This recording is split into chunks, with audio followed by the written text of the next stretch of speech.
Back to news. Karimnagar జిల్లాలో మంత్రి హరీష్ రావు మాట్లాడారు. ఇంతకు ముందు మిడ్ మానేరుకు సంబంధించి ఆయన స్పందించారు. తగిన చర్యలు తీసుకుంటున్నామని చెప్పారు.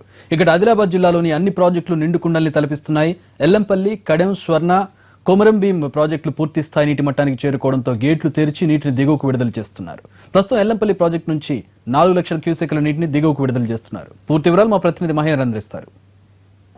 జిల్లాలో కురుస్తున్న వర్షాలకు తోడు ఎగువ ప్రాంతాల్లో కురుస్తున్న వర్షాలతో జిల్లాలోని అన్ని ప్రాజెక్టులోకి భారీగా వరద నీరు వచ్చి చేరుతుంది. మనం ప్రస్తుతం ఎల్లంపల్లి ప్రాజెక్టు దగ్గర ఇక్కడ చూసుకొచ్చి ప్రాజెక్టు పూర్తి స్థాయి నీటి మట్టం 148 మీటర్ల కానీ ప్రస్తుతం 146.9 మీటర్లకు చేరువైంది. మనం విజువల్స్ లో కూడా చూసుకోవచ్చు.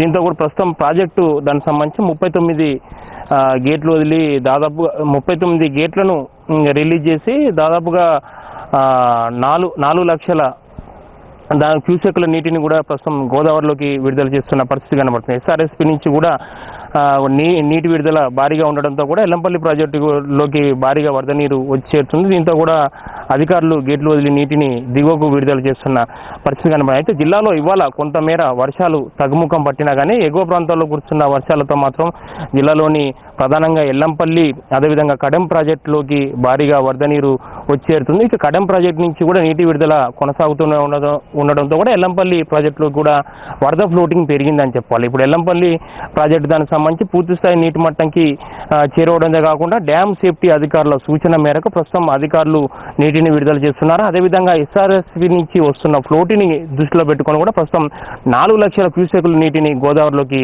విడుదల చేస్తున్న పరిస్థితి కనబడుతుంది. ముఖ్యంగా గోదావరి బేసిన్ లో ఉన్న ప్రధానమైన ప్రాజెక్టులలో కూడా ఎల్లంపల్లి ఒకటని చెప్పుకోవాలి. దీని ద్వారా కూడా ప్రస్తుతం ఈ కరీంనగర్ తో పాటుగా ఆదిలాబాదు, హైదరాబాదు దానికి సంబంధించి తాగునీరు సంబంధించి కూడా ఇది ఒక వరప్రదాయానిగా ఉంటూ వస్తుందని చెప్పుకోవాలి. అయితే అదేవిధంగా మనం చూసుకుంటే మిగతా అన్ని ప్రాజెక్టులు ప్రస్తుతం ఈ సీజన్లో ఇది రెండవసారి అని చెప్పుకోవాలి. అన్ని మేజర్ ప్రాజెక్టులు పూర్తిగా నిండడం ఇది ఈ సీజన్లో రెండవసారి కావడంతో కూడా ఇటు అన్నదాతలు ఆనందం వ్యక్తం చేస్తున్న పరిస్థితి కనబడుతుంది. ప్రధానంగా కడెం ప్రాజెక్టు ద్వారా 65,000 ఎకరాలకు దానికి సంబంధించి ఖరీఫ్లో దానికి సంబంధించి సాగునీరు అందుతుండగా అదేవిధంగా అటు రబీలో కూడా దాదాపుగా 20,000 ఎకరాలకు పైన కూడా రబీలో కూడా సాగునీరు అందుతుంది. దీంతో కూడా కడెం ప్రాజెక్టు దానికి సంబంధించి 5 మండలాల ప్రజలకి ప్రస్తుతం ప్రాజెక్టు పూర్తి స్థాయిలో నిండడంతో కూడా అక్కడ అన్నదాతలు కూడా 5 మండలాల దానికి సంబంధించి అన్నదాతలు ఆనందం వ్యక్తం చేస్తున్న పరిస్థితి కనబడుతుంది. ప్రాజెక్టు పూర్తి స్థాయి కడెం ప్రాజెక్టు పూర్తి స్థాయి నీటి నిల్వ సామర్థ్యం 7.7 టీఎంసీలు కానీ ప్రస్తుతం 7.3 టీఎంసీలు స్టోరేజ్ ఉంది. అక్కడ కూడా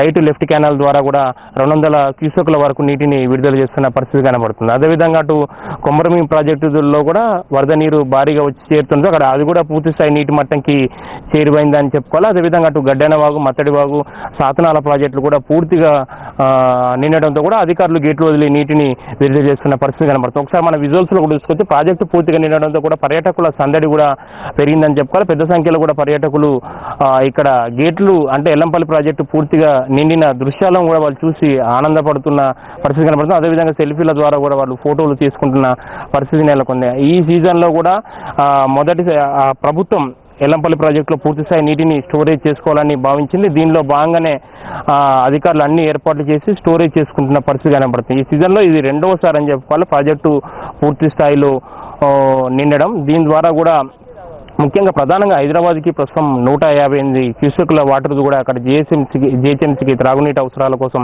నీటిని విడుదల చేస్తున్న పరిస్థితి కనబడుతుంది. అదేవిధంగా అటు ఎన్టీపీఎస్సీ కూడా 368 క్యూసెక్ల వరకు కూడా ఎన్టీపీఎస్సీ కూడా నీటిని విడుదల చేస్తున్నారు. ఈ ఎల్లంపల్లి ప్రాజెక్టు దానికి సంబంధించి గత కొన్నేళ్లుగా పెండింగ్లో ఉన్నా కానీ వర్కులు ప్రస్తుతం తెలంగాణ ప్రభుత్వం ఏర్పడిన తర్వాత ప్రస్తుతం ఈ వర్కులను దానికి సంబంధించి తొందరగా పూర్తి చేసి ఇటు పునరావాస గ్రామాలతో పాటుగా రాయపట్నం గూడెం వద్ద ఉన్న కొత్త వంతెన దానికి సంబంధించిన నిర్మాణ పనులను పూర్తి చేసింది. ప్రస్తుతం కొత్త వంతెన పైనుంచి రాకపోకలు కొనసాగుతున్న పరిస్థితి నెలకొంది. అయితే ప్రస్తుతం వాతావరణ శాఖ అధికారులు సూచన మేరకు మరో 2-3 రోజుల వరకు కూడా భారీ వర్షాలు ఉండే అవకాశం ఉన్నందున ప్రాజెక్టులోకి మరింత ఫ్లోటింగ్ పెరిగే అవకాశం ఉంది. దీన్ని దృష్టిలో పెట్టుకొని కూడా ఇప్పటికే సంబంధిత ప్రాజెక్టుల దానికి సంబంధించి డిఈలు కానీ జేఈలు కానీ ప్రాజెక్టు పరిసరాల్లో ఎప్పటికప్పుడు విజిట్ చేసి పరిస్థితిని అడిగి తెలుసుకుంటూ వాటర్ని రిలీజ్ చేస్తున్న పరిస్థితి కనబడుతుంది. ఇప్పటికే మంత్రి నీటిపారుదల శాఖ మంత్రి హరీష్ రావు కూడా ఎప్పటికప్పుడు అధికారులకు సూచించడం జరిగింది. ఎప్పటికప్పుడు పరిస్థితిని ప్రాజెక్టుల దగ్గర సమీక్షిస్తూ పరిస్థితిని డ్యామ్ సేఫ్టీ దానికి సంబంధించి పరిస్థితిని ఎప్పటికప్పుడు అడిగి తెలుసుకొని దానికి సంబంధించి చర్యలు తీసుకోవాలని కూడా సూచించడం జరిగింది. దీనిలో భాగంగానే అధికారులు ప్రస్తుతం ఏ ప్రాజెక్టు దానికి సంబంధించి ఆ ప్రాజెక్టు దానికి సంబంధించి జేఈలు కానీ డిఈలు కానీ అక్కడే ఉండి పరిస్థితిని అడిగి తెలుసుకుంటున్నారు. అదేవిధంగా ఎప్పటికప్పుడు ఫ్లోటింగ్ ఎక్కువ అవుతున్న దృష్ట్యా వాటర్ను కూడా దిగువకు నీటిని విడుదల చేస్తున్న పరిస్థితి కనిపిస్తుంది. అయితే ప్రధానంగా మాత్రం ఎస్ఆర్ఎస్పితో పాటుగా కడెం నుంచి నీటి విడుదలతో ఎల్లంపల్లి ప్రాజెక్టుకి ఫ్లోటింగ్ పెరిగిందని చెప్పుకోవాలి. ప్రస్తుతం ఎల్లంపల్లి ప్రాజెక్టు నుంచి నీటిని దిగువకు విడుదల చేస్తుండటంతో కూడా గోదావరి ఉధృతి మరింత పెరిగిందని చెప్పుకోవాలి.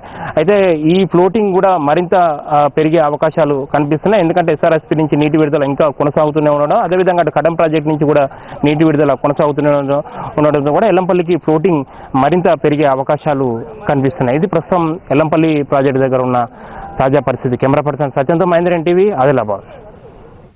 ఇక అటు ఖమ్మంలో ఎగువన కురుస్తున్న భారీ వర్షాలతో గోదావరి వరద పోటెత్తుతోంది. అయితే ప్రస్తుతానికి భద్రాచలం వద్ద ప్రవాహం నిలకడగా కొనసాగుతుంది. కానీ హైలైట్ గా ఉండాలని అధికారులను హెచ్చరించింది ప్రభుత్వం. పూర్తి వివరాలు మా ప్రతినిధి భూపాల్ అందిస్తారు. గత కొద్ది రోజులుగా రెండు రాష్ట్రాల్లో కురుస్తున్న వర్షాలతో వాగులు, వంకలు, నదులు పొంగి పొర్లుతున్న పరిస్థితి మనకు తెలిసిందే. ఈ నేపథ్యంలో మహారాష్ట్రలో ఎగువన కూడా భారీ వర్షాలు కురుస్తుండటంతో గోదావరి పరివాహక ప్రాంతానికి కూడా భారీ వరద వస్తున్న పరిస్థితి ఉంది.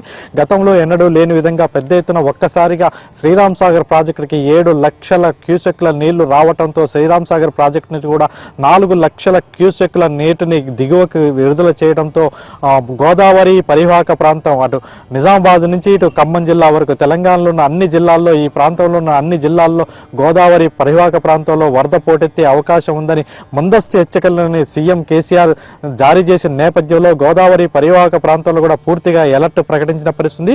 గోదావరి అనగానే గుర్తుకొచ్చేది ఖమ్మం జిల్లా భద్రాచలం ప్రాంతం కావడంతో భద్రాచలం వద్ద గోదావరి ప్రవాహం కూడా పెరుగుతుందని ఆశిస్తున్నారు. అయితే ఇప్పుడు ప్రస్తుతం మాత్రం భద్రాచలం వద్ద గోదావరి నిలకడగా ఉంది. నిన్న సాయంత్రం గోదావరి భద్రాచలం వద్ద 27 అడుగులు ఉన్నప్పటికీ గత రాత్రి అంటే దిగువన ఉన్న రాజమండ్రి వద్ద సముద్రంలోకి పెద్ద ఎత్తున నీటిని ఉండటంతో మరోవైపున శబరి పోటు కూడా లేకపోవడంతో అటు ఒరిస్సా కానీ ఛత్తీస్గఢ్ రాష్ట్రాల్లో కానీ వర్షాలు లేకపోవడంతో గోదావరి అతి స్పీడ్గా కిందికి వెళ్ళిపోతున్న నేపథ్యంలో గత రాత్రి నుంచి ఇప్పటి వరకు 4 అడుగుల మేరకు గోదావరి తగ్గింది. అంటే ప్రస్తుతం భద్రాచలం వద్ద గోదావరి 21 అడుగులు మాత్రమే ఉంది.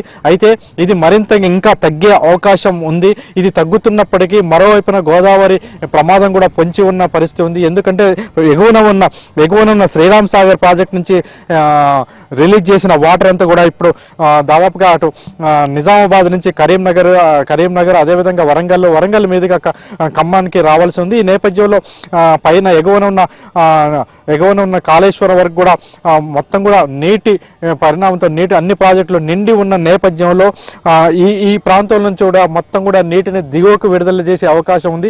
ఈ నేపథ్యంలో ఇప్పటికే అంటే భద్రాచలం వద్ద 22 అడుగులు ఉన్న ఈ గోదావరి అదేవిధంగా పేరూరు భద్రాచలం పైన ఉన్న ఎగువన ఉన్న పేరూరు వద్ద 9 మీటర్ల గోదావరి నీటి పరిణామం ఉంది. 9 మీటర్లు ఉంది. అంటే ఇది ఈ పైన ఎగువన శ్రీరామ్ సాగర్ నుంచి వదిలిపెట్టిన నీళ్లంతా రావడానికి మరో 24 గంటలు పైగా పడుతుందని అంచనా వేస్తున్నారు. 24 గంటల నుంచి 48 గంటలు పడే అవకాశం ఉంది. అయితే ప్రధానంగా భద్రాచలం ఎగువన అంటే తెలంగాణ ప్రాంతంలో కురుస్తున్నంత స్థాయిలో భద్రాచలం ఎగువన వర్షాలు లేకపోవడంతో ఇది కొంత స్లోగా పెరిగే అవకాశం ఉందని చెప్తున్నారు. అయితే తుఫాను హెచ్చరికల కేంద్రం చెప్పిన ప్రకారం ఈ ఛత్తీస్గఢ్ వైపు కూడా ఉపరితల ఆవర్తనం విస్తరించి ఉందని చెప్తున్న నేపథ్యంలో ఆ ప్రాంతంలో మాత్రం భారీగా వర్షాలు వస్తే భద్రాచలం వద్ద శరవేగంగా గోదావరి పెరిగే అవకాశం కూడా ఉంటుంది. ప్రధానంగా భద్రాచలం వద్ద 43 అడుగులు వస్తే మొదటి ప్రమాద హెచ్చరిక, 48 అడుగులు వస్తే రెండవ ప్రమాద హెచ్చరిక, 53 అడుగులు దాటితే మూడవ ప్రమాద హెచ్చరిక జారీ చేయటం నిరంతరం జరుగుతున్న ప్రక్రియ. అయితే ఇప్పటివరకు అంటే 43 అడుగులు రావడానికి మరో 24 గంటల నుంచి 48 గంటల వ్యవధి పట్టే అవకాశం ఉందని సిడబ్ల్యూసీ అధికారులు చెప్తున్నారు. అయితే అంత మేరకు అంత మేరకు వచ్చే అవకాశం మొదటి ప్రమాద హెచ్చరిక కూడా దాటిపోయే ప్రమాదం ఉందని అధికారులు చెప్తున్నారు. మరోవైపున 15 రోజుల క్రితమే ఒకసారి ఈ సంవత్సరం గోదావరి వరద వచ్చింది. గోదావరి వరద వచ్చి మొదటి ప్రమాద హెచ్చరిక జారీ చేసి ఆ తర్వాత వెంటనే గోదావరి తగ్గిన పరిస్థితి మనకి తెలిసింది. అయితే అనుకోని పరిణామంలో మరోసారి గోదావరి వస్తున్న పరిస్థితి. అయితే గోదావరికి ప్రతి సంవత్సరం నిరంతరం ఆగస్టులో వరదలు రావడం అనేది ఆనవాయితీగా ఉంది. కానీ ఈసారి మాత్రం సెప్టెంబర్లో కూడా వరదలు వస్తున్న పరిస్థితి కనబడుతుంది. మొత్తం మీద ముందస్తు హెచ్చరికల నేపథ్యంలో ఇటు హైదరాబాద్ కానీ జరిగిన ఘటనల నేపథ్యంలో అంటే ప్రధానమైన కేంద్రాలు భారీ ఎత్తున వరదలు వచ్చి కొంత ఇబ్బందికి పడ్డ పరిస్థితిలో ముందస్తు జాగ్రత్తలు గోదావరి పరివాహక ప్రాంతాల్లో కూడా ముందస్తుగా చర్యలు తీసుకోవాలని ముఖ్యమంత్రి కేసీఆర్ ఆదేశించిన నేపథ్యంలో గోదావరికి సంబంధించి ఫ్లడ్ సమావేశాలను కూడా మంత్రి తుమ్మల నాగేశ్వరరావు ఏర్పాటు చేయనున్నారు. ఈరోజు ఏర్పాటు చేసి మొత్తం కూడా తీసుకోవాల్సిన చర్యలు ఇప్పటికే మంత్రి తుమ్మల నాగేశ్వరరావు అధికారులందరినీ హెచ్చరికలు జారీ చేసిన పరిస్థితి ఉంది. అయితే ఇదే పరిస్థితిలో అంటే గోదావరికి ఇప్పుడు వరదలు వచ్చిన నేపథ్యంలో ముందస్తు చర్యలుగా అంటే ఆ పై ప్రాంతంలో ముంపుకు గురే గ్రామాలని కానీ అదేవిధంగా పంటల్ని కానీ ముంపుకు గురే గ్రామాలని ప్రజల్ని రక్షించడం కోసం ప్రత్యేక చర్యలు తీసుకోవాలని మంత్రి తుమ్మల నాగేశ్వరరావు హెచ్చరించిన పరిస్థితి ఉన్నది. ఈ నేపథ్యంలో మొత్తం మీద గోదావరి వరదలు వస్తే ఈ వరదని ఎదుర్కోవడం కోసం ఖమ్మం జిల్లా యంత్రాంగం కూడా సర్వసన్నద్ధంగా ఉందని చెప్తుంది. Camera person Sampath, Bhupal, NTV, Bhadrachalam.